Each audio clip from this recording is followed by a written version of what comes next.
Il y avait quelque chose d'anormal dans le silence. Raphaël l'a senti avant de le voir, une absence qui pesait, comme si la maison retenait son souffle.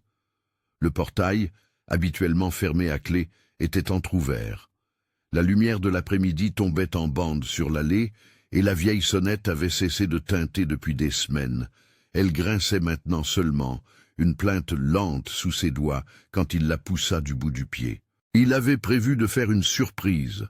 Après un déplacement de travail qui s'était éternisé, il voulait rentrer plus tôt, croiser Lorena sur le perron, l'embrasser comme on répare une distance, puis monter retrouver sa mère, Donna Celia, pour une tasse de café chaud et une conversation qui n'aurait pas à tenir de compte à l'heure. Dans sa poche, le téléphone vibrait déjà, prêt à enregistrer le moment où il apparaîtrait derrière leur rire. La première image le cloua sur place, une main fine et veineuse effleurant le tronc d'un jacaranda dans le jardin.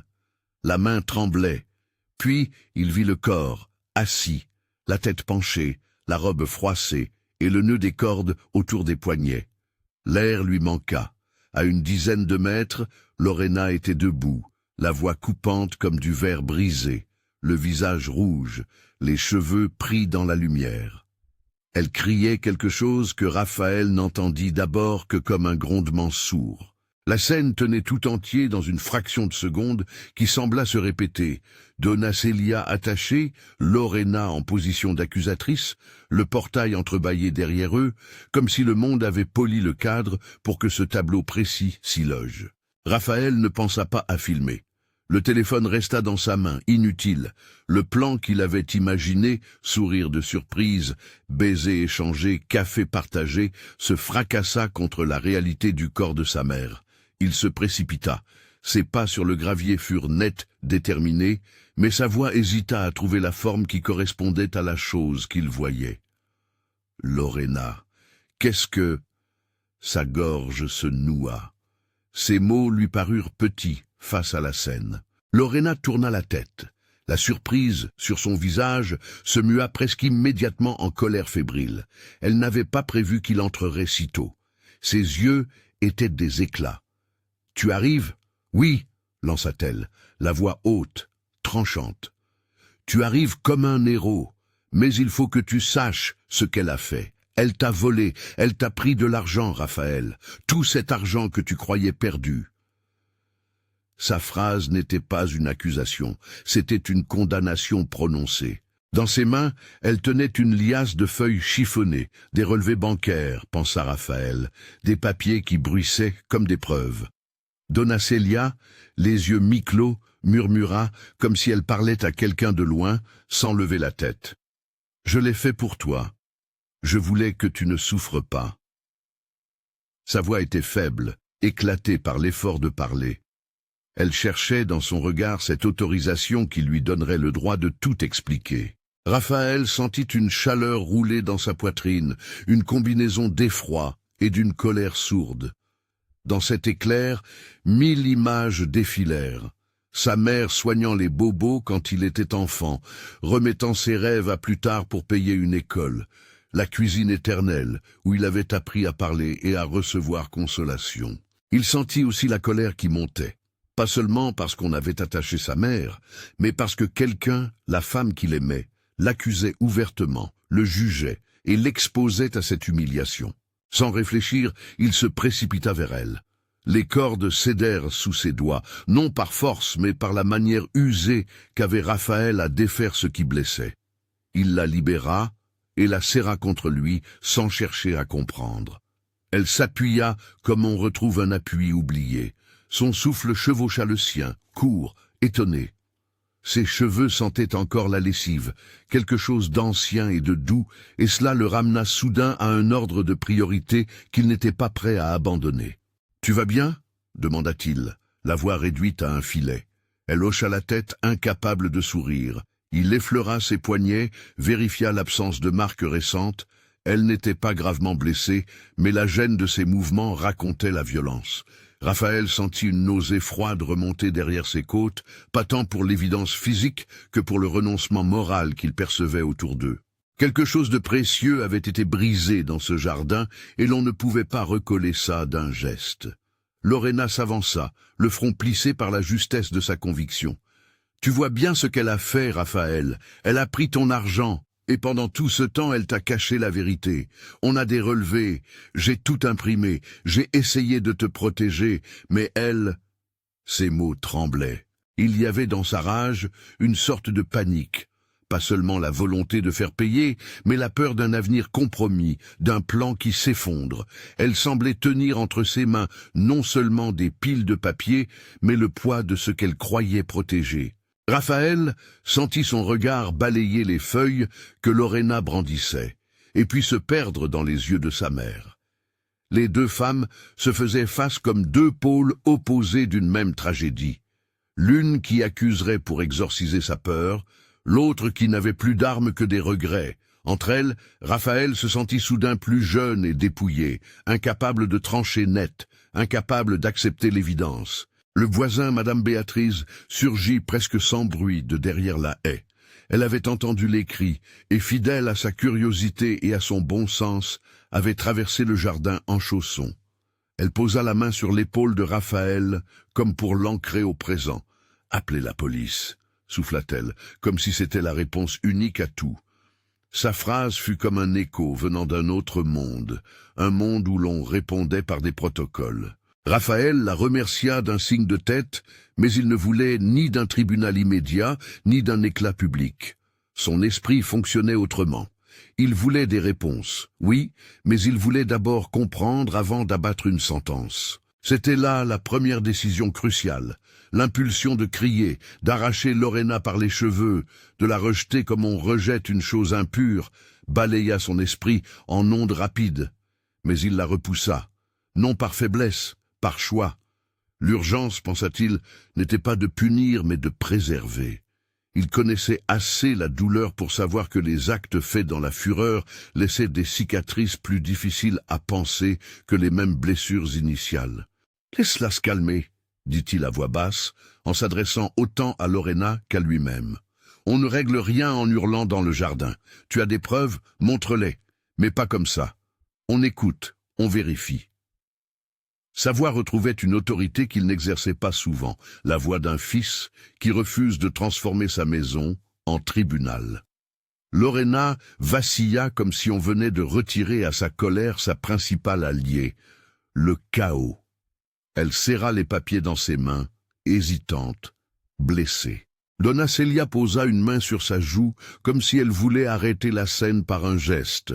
Son regard, quand il rencontra celui de Raphaël, parla d'une longue histoire. Elle avait gardé un secret, oui, et l'acte d'être attachée laissait penser qu'elle avait en quelque sorte payé le prix de ce secret. Mais ses yeux contenaient aussi autre chose, une force tranquille, une patience qui n'acceptait pas la simplification hâtive. « J'ai une lettre », dit-elle doucement. « Il y a des papiers, j'ai gardé des choses pour toi. » Sa voix était une invitation et un aveu. C'est à ce moment que Raphaël remarqua, entre les genoux de sa mère, un petite enveloppe usée. Elle était timide, pliée sur elle-même, comme si elle craignait d'attirer l'attention. Il la prit délicatement. Sa main sentit le froissement du papier, un signe de plus, modeste, qu'il y avait une histoire plus longue derrière le tableau. Lorena frissonna. Ses doigts tremblèrent d'un argument prêt à être brandi. Il déplia l'enveloppe, mais sans immédiatement lire son contenu. Les bords portaient l'empreinte d'un nom. Raphaël. Le courage qu'on met à écrire son propre nom sur ce que l'on cache était à la fois un acte d'amour et une condamnation à la fois. Sur la couverture, en petites lettres, une note griffonnée, peut-être par une main un peu moins ferme, « Pour quand tu reviendras ?» Rien d'autre. Rien qui résolve tout. Alors que le soleil glissait, la maison autour d'eux devenait une salle d'attente de vérité. À cet instant précis, quelque chose de primitif se déchaîna en lui, la volonté de savoir, le besoin de comprendre. Il aurait pu arracher les feuilles des mains de Lorena, lire les relevés à voix haute, demander des comptes, fermer la porte et décider sur le champ. Mais il choisit de s'asseoir. Il prit la main de sa mère, lui fit signe d'approcher la table de la cuisine. Les voisins regardaient depuis la fenêtre, comme si la curiosité du quartier était une ombre omniprésente. Raphaël fit poser la tasse, remplit l'eau, laissa le temps au thé d'embaumer l'air. Ce fut un geste presque rituel. Ils avaient besoin d'un instant ordinaire dans un jour devenu extraordinaire. Ce choix, temporisé plutôt que précipité, ne calma pas la foudre dans le regard de Lorena. Elle recula d'un pas, comme si la décision de Raphaël l'excluait de la narration. « Tu me protèges toujours elle avant tout », dit-elle, et la phrase portait la douleur de quelqu'un qui se sentait abandonné, trahi non seulement par ce qui s'était passé, mais par un amour qui semblait avoir une hiérarchie secrète. Raphaël se sentit coupable et fier en même temps. Coupable parce que Lorena avait peut-être raison sur certains points. Fier parce qu'il entrait dans la maison de son passé pour en préserver la dignité.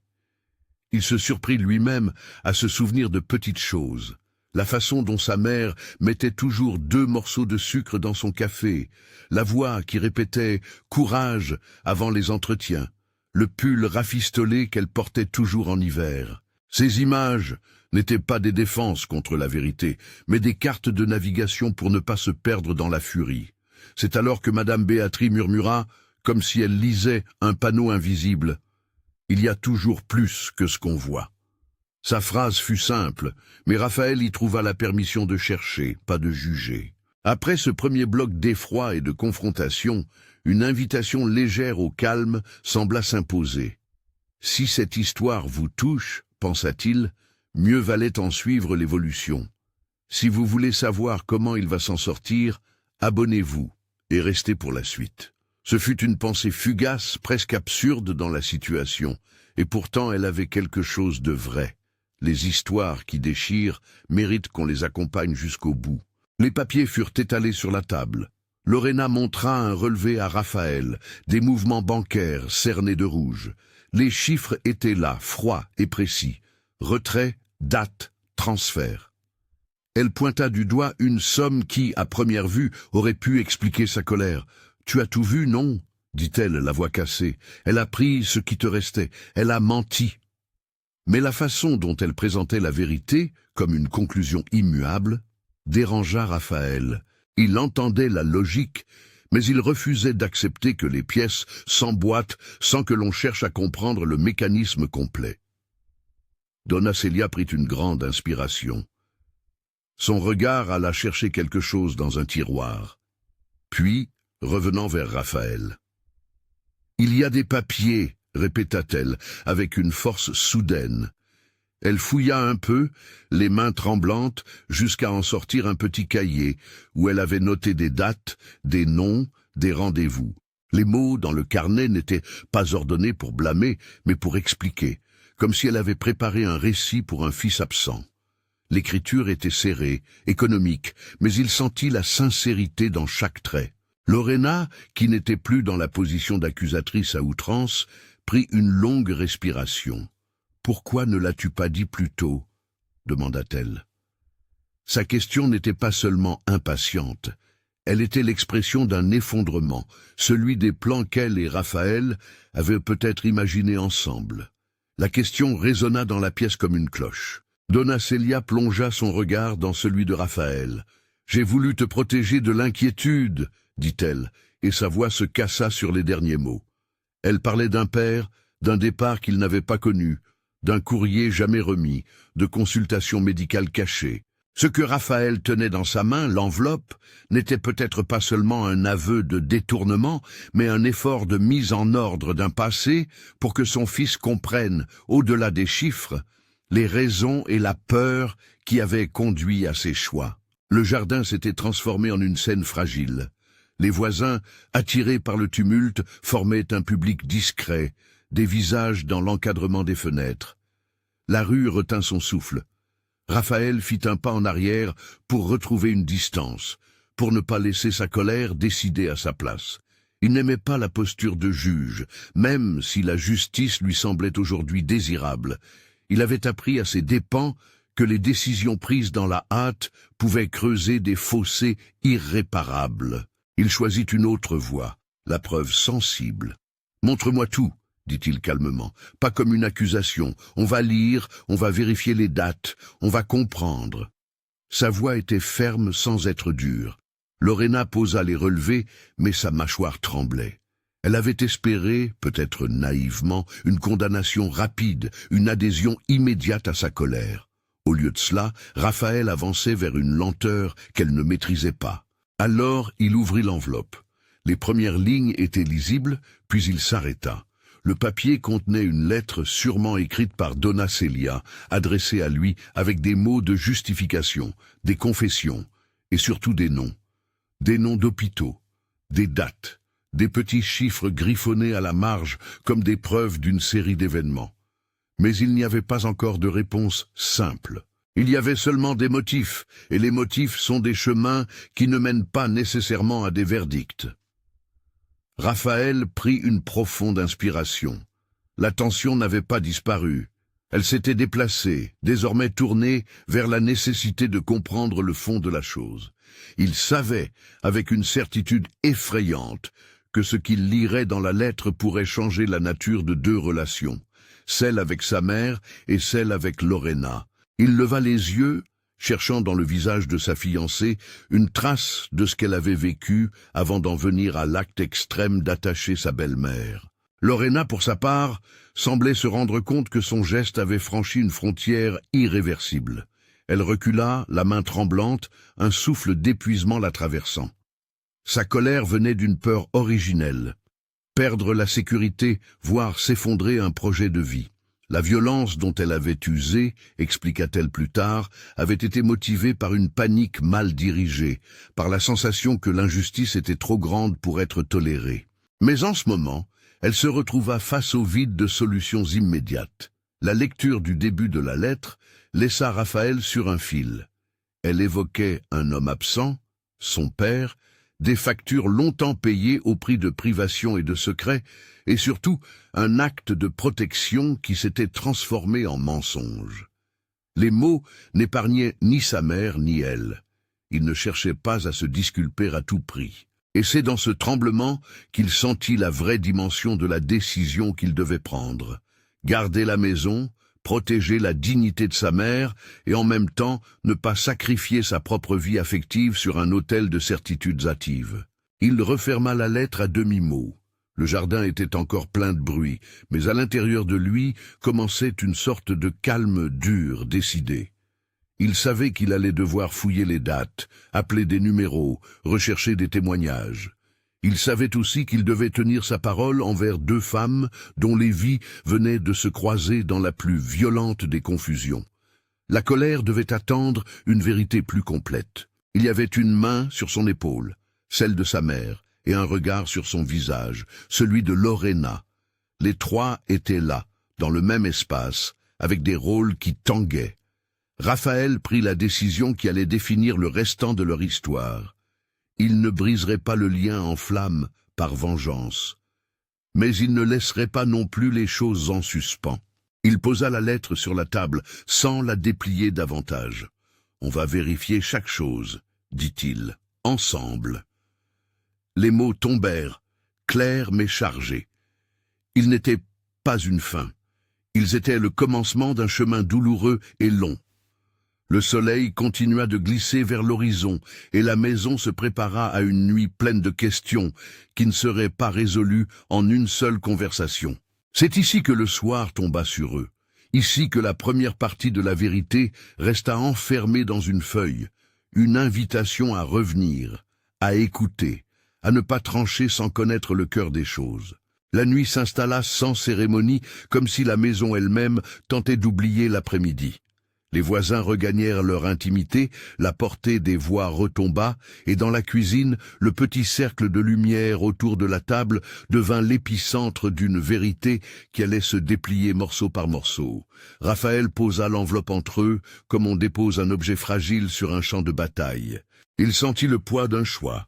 Lire maintenant devant tout le monde, ou attendre un instant où la fatigue n'altérerait pas le jugement. Il choisit de lire. Sa voix au début était étrangère à ses propres oreilles, hésitante, contenue, surveillant chaque mot comme s'il ne voulait pas réveiller ce qui pouvait encore être sensible. La lettre, écrite d'une main qu'il connaissait depuis toujours, déroulait un récit mesuré. Donna Célia n'y cherchait pas à se disculper par orgueil. Elle y exposait des faits, des décisions prises dans l'ombre, et un amour obstiné qui s'était camouflé en silence. Elle racontait le départ du père, mais pas comme une simple disparition. Elle décrivait une maladie qui avait rongé ses jours, des visites secrètes à l'hôpital, des médicaments qu'on payait avec des économies volées au projet de la maison de Raphaël. Elle parlait d'un homme qui ne voulait pas voir son fils s'écrouler sous la honte, qui lui-même avait demandé à ce que l'on ne dérange pas Raphaël avec ses problèmes. Il y avait, plié entre les lignes, un vieux billet que Raphaël reconnut presque immédiatement par l'odeur du papier, une lettre écrite de la main du père, datée de plusieurs années, courte, culpabilisant autant qu'expliquant, demandant pardon de partir et suppliant Célia de protéger leur fils du savoir. Les mots formèrent un réseau inattendu. Chaque retrait indiqué dans les extraits de relevés que Lorena avait amenés correspondait à un paiement d'hôpital ou à un règlement de dette en rapport direct avec le nom du père. Les factures portaient des dates, des noms de cliniques, des numéros de dossiers. Il y avait des reçus pour des consultations, des nuits d'hôpital, un document indiquant une somme versée à un spécialiste qui, selon l'écriture en marge, avait stabilisé la situation pendant un temps. Tout s'enchaînait avec une logique que Raphaël n'avait pas anticipée. Ce n'étaient pas des dépenses prises au hasard, mais des efforts conscients pour empêcher que le passé n'atterrisse sur son présent. Il y avait aussi autre chose, plus intime encore. Dans la lettre, sa mère confessait qu'elle avait puisé dans une petite réserve qu'elle gardait depuis toujours. L'argent mis de côté pour lui offrir un départ. Elle écrivait qu'elle avait choisi, dans la panique et dans la fatigue, de sacrifier ce filet pour sauver un homme qu'elle avait aimé et pour donner à Raphaël la chance de ne pas subir la chose la plus difficile, l'humiliation d'un père déchu dans la rue. Elle avouait sa peur de lui dire, craignant de le perdre non seulement à cause de la honte, mais aussi par l'effondrement des projets que lui et Lorena construisaient. Dans sa lettre, elle utilisait un mot, encore et encore. Protéger. Protéger de quoi, se demandait Raphaël, sinon de la petite catastrophe des apparences qui ruinerait des promesses faites à voix haute sur la terrasse d'un restaurant. Lire ces lignes fut comme ramener à la surface un objet longtemps lesté. Tout paraissait soudain expliqué, mais pas évident. Comprendre la logique de protection ne retirait rien à la douleur d'avoir été trahi, ni à la violence du geste de Lorena. Raphaël sentit qu'un voile se déchirait.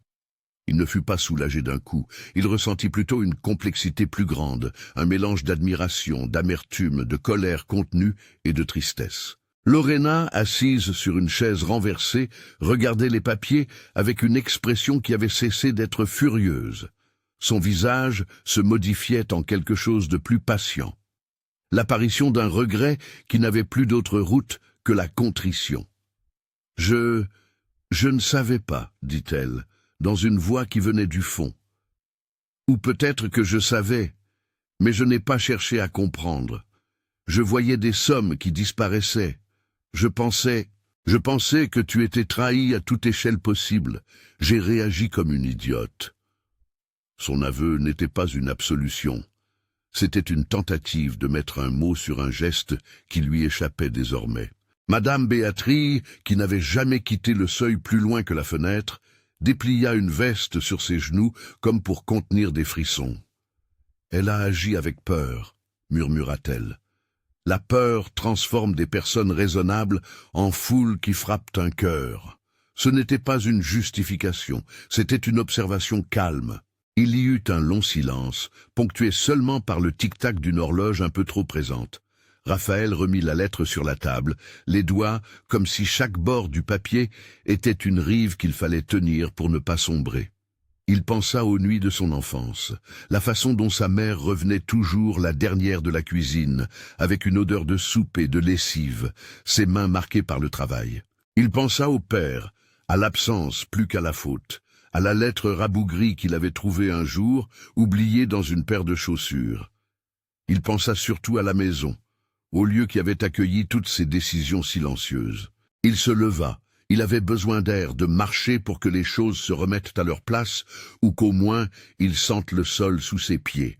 Outside, le jardin avait repris sa neutralité d'avant la tempête. Les branches du jacaranda se balançaient sans dramatisme. Raphaël s'appuya quelques instants contre le tronc, les paumes sur l'écorce. Il n'avait pas envie de juger seulement pour mettre un point final.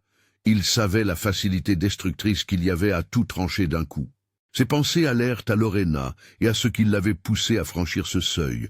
Peur d'un avenir volé, rage d'être privé d'un projet, panique devant l'inattendu. Il revint à l'intérieur et prit une décision pratique et humaine. Il fallait vérifier chaque reçu, chaque date, parler aux gens, éclairer sans condamner. Mais il s'imposa aussi un autre impératif, moins procédural. Il ne voulait pas, ce soir, terminer la journée par des mots définitifs. Ce qui se jouait exigeait du temps, de la vérification, et surtout une forme d'équité qui, cette nuit, consistait à ne pas prolonger la violence par une autre violence. Les heures suivantes furent une sorte de mécanique lente et précise. Raphaël demanda à Lorena de lui laisser le dossier. Elle acquiesça, presque soulagée d'être tenue à distance de la scène, comme si sa propre présence faisait saigner l'endroit. Elle s'efforça d'expliquer doucement comment elle avait remarqué des retraits inhabituels et combien cela l'avait effrayée. Elle ne chercha pas à minimiser son acte, et quand elle prononça pour la première fois le mot « attaché », ce fut comme si la langue avait glissé sur une lame. Elle pleura ensuite, sans mélodrame, mais avec la conscience nette de la faute. Ses larmes n'effacèrent rien. Elles élaguaient juste la scène pour laisser place à la vérité nue. Au matin, Raphaël prit rendez-vous avec une banque, non pas pour porter plainte, mais pour obtenir les copies officielles des transactions. Il ne voulait pas lancer une bataille publique sans preuves complètement vérifiées. Entre-temps, il frappa à quelques portes du quartier. Un ancien collègue du père, une infirmière qui se souvenait d'un homme discret et d'un dossier payé d'avance. Les petites pièces de la mosaïque se mirent à former une image plus large. Le père avait été patient, il avait connu des dettes liées à la maladie, et sa compagne, sa mère, avait effectivement pompé des ressources pour maintenir une dignité fragile. Il y avait un consentement tacite, parfois même une requête du père lui-même, pour que tout reste secret. Il n'y avait pas de justification morale absolue, mais il y avait une histoire humaine épaisse. Les documents bancaires parlèrent avec une prosaïque cruauté. Les montants sortaient, les destinataires changeaient, les dates confirmaient les affirmations de la lettre. Lorena, qui s'était assise en retrait, suivait le déroulement sans intervenir. Quand Raphaël revint de ses vérifications, il avait une impression mitigée d'appréhension et d'apaisement. La réalité était désormais moins flottante, plus tangible. Il l'était aussi, paradoxalement, plus difficile à porter. Il y eut alors un moment que personne n'avait prévu. Dans un tiroir de la commode, entre des factures timbrées et une vieille boîte à couture, Raphaël trouva une autre lettre. Plus petite, plus intime. Elle était écrite par son père à l'encre pâlie. Les mots y étaient serrés, haletants. Il y racontait sa honte et sa volonté de disparaître pour ne pas détruire le monde que sa famille avait érigé pour leur fils. Il lui demandait de pardonner, non à cause de l'absence, mais parce qu'il ne voulait pas être une menace pour les rêves de Raphaël. C'était un adieu écrit sous la forme d'un cadeau, la demande que sa vie soit tenue à l'abri du jugement de leur fils. Cette lettre rendait patente la complexité. La mère n'avait pas seulement volé de l'argent, elle avait aussi respecté une demande de silence, un pacte tacite fait au prix d'un rêve. La lecture de cette missive fut un coup porté au cœur de Raphaël. Il sentit la terre vaciller sous ses convictions de fils unique. Tout s'aligne, pensa-t-il, non pas pour justifier les actes, mais pour expliquer la trajectoire morale dans laquelle sa mère s'était engagée. Elle avait agi par amour, certes, mais aussi par peur, par loyauté, par la fatigue de devoir être seul face à ce qu'il considérait comme un monde imparfait. Quand il se retourna vers Lorena, il vit qu'elle était pâle, comme si la vérité l'avait nettoyée.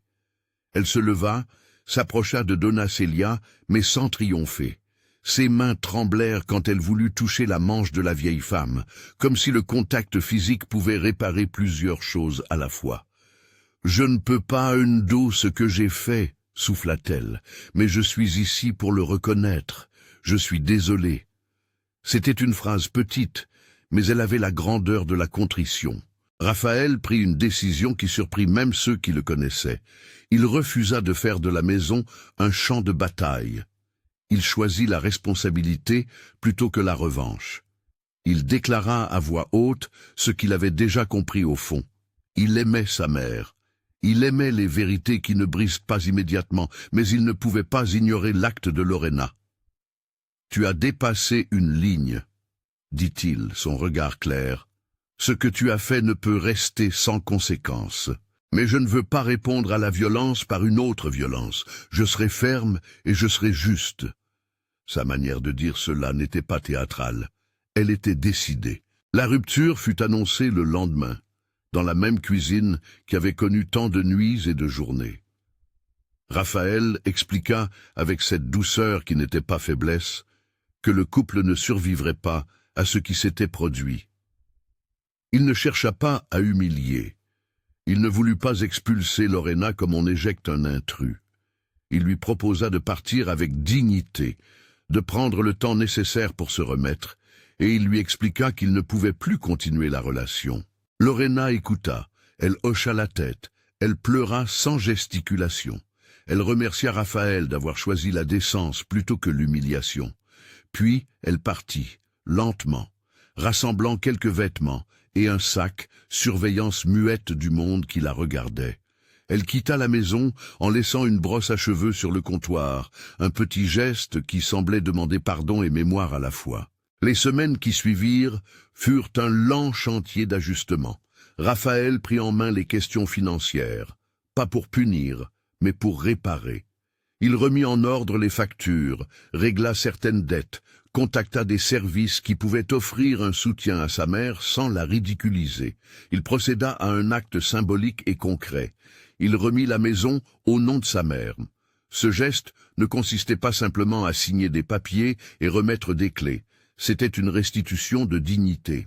Il paya ce qu'il fallait pour solder les dernières dettes rattachées à la propriété et fit modifier quelques papiers afin que Donna Célia n'ait plus à craindre qu'on lui reprenne le toit. La remise des clés fut simple. Il l'enveloppa dans un petit mouchoir et l'attendit à sa mère. Ils se regardèrent longtemps.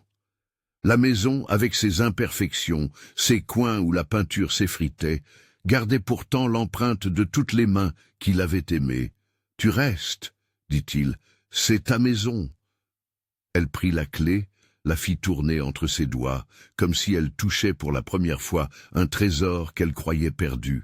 Les voisins prévenus vinrent sans bruit apportant un gâteau, des fleurs modestes. Ce fut une fête discrète, sans grandiloquence, juste un moment pour dire « tu comptes ». Il y eut des jours plus sombres. Parfois, en passant dans la rue, Raphaël voyait le regard des passants, la curiosité qui ne pardonne pas. Mais il développa pour cette curiosité une armure d'indifférence bienveillante. Il accepta que tout le monde ne comprenne pas, que tout le monde n'ait pas le temps de connaître les arêtes d'une histoire.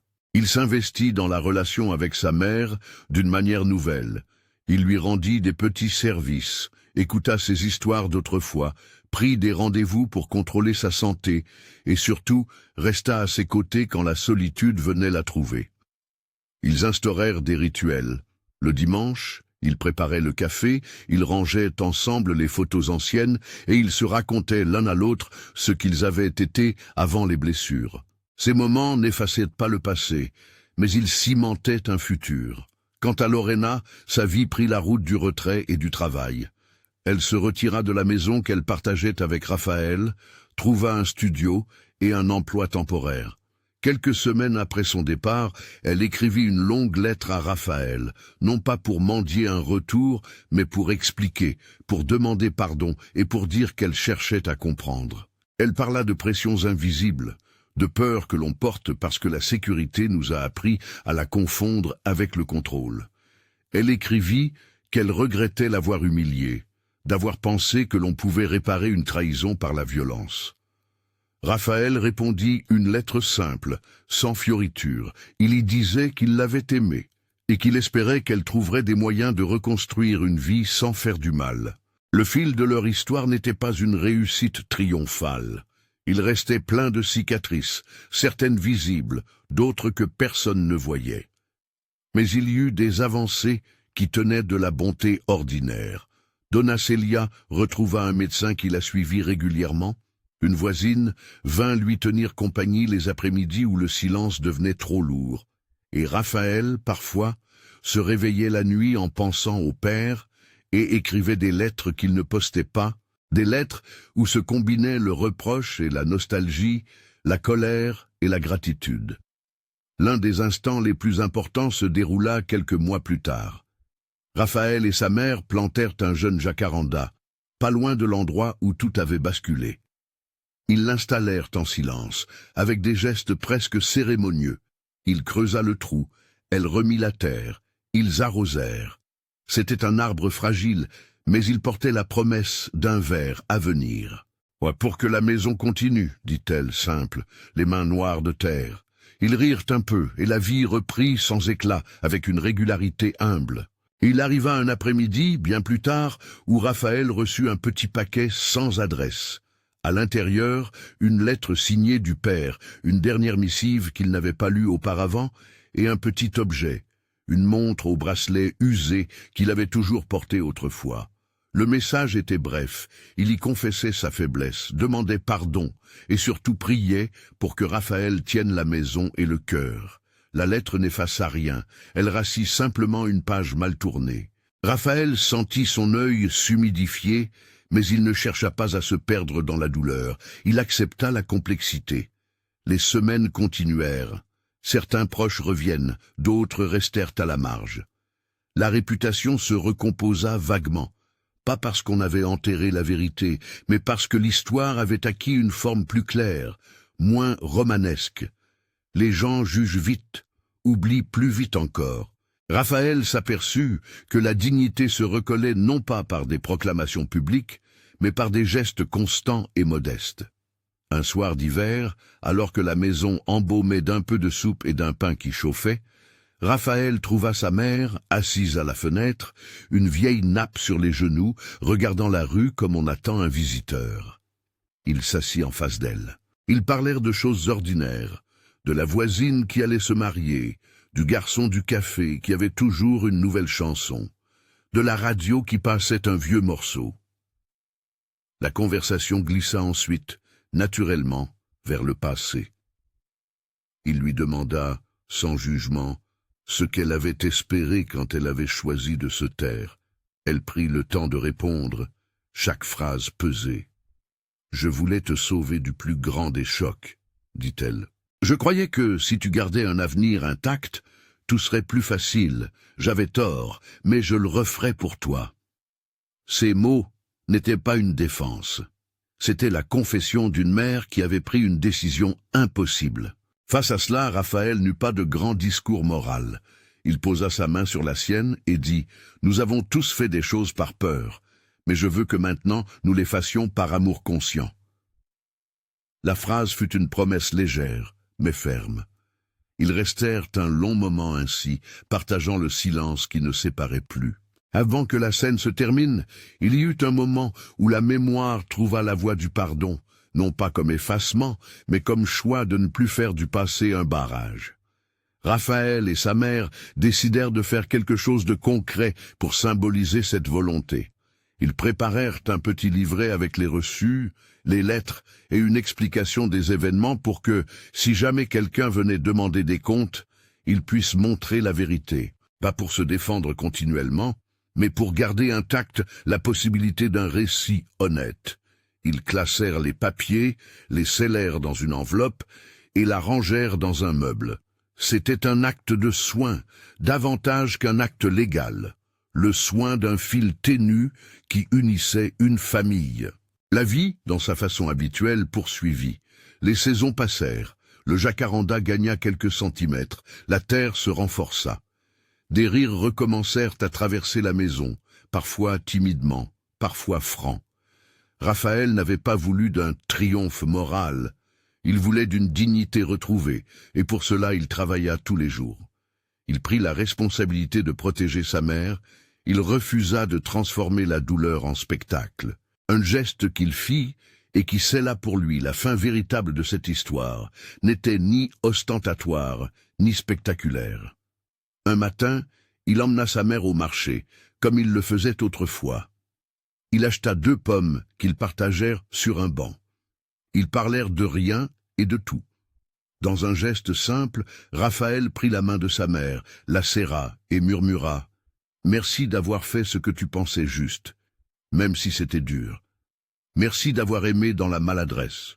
Les mots ne guérissent rien, mais parfois, ils irriguent ce qui a été meurtri. » Pour Lorena, la route fut différente. Elle reconstruisit sa vie, lentement.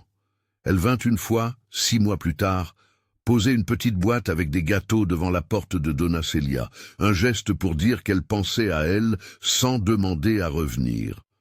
Donna Celia accepta les gâteaux et lui proposa un thé.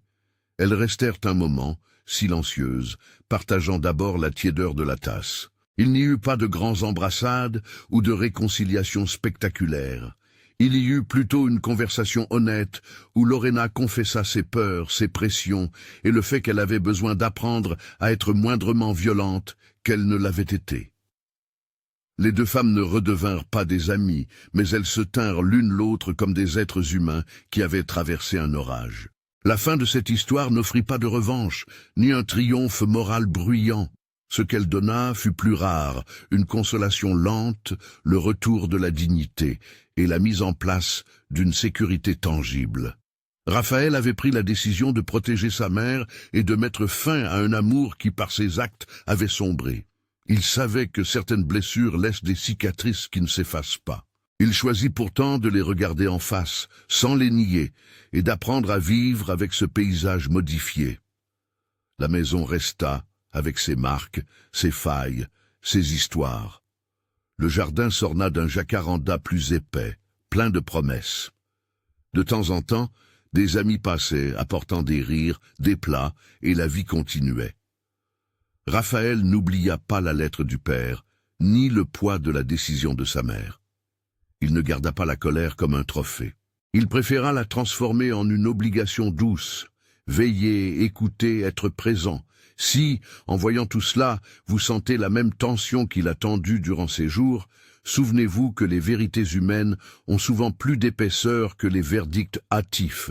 Partagez cette histoire si vous pensez que la dignité doit toujours avoir la priorité, même quand il est tentant de répondre par la violence. Abonnez-vous pour suivre d'autres récits où l'on apprend, parfois à contre-cœur, à réparer ce qui est brisé.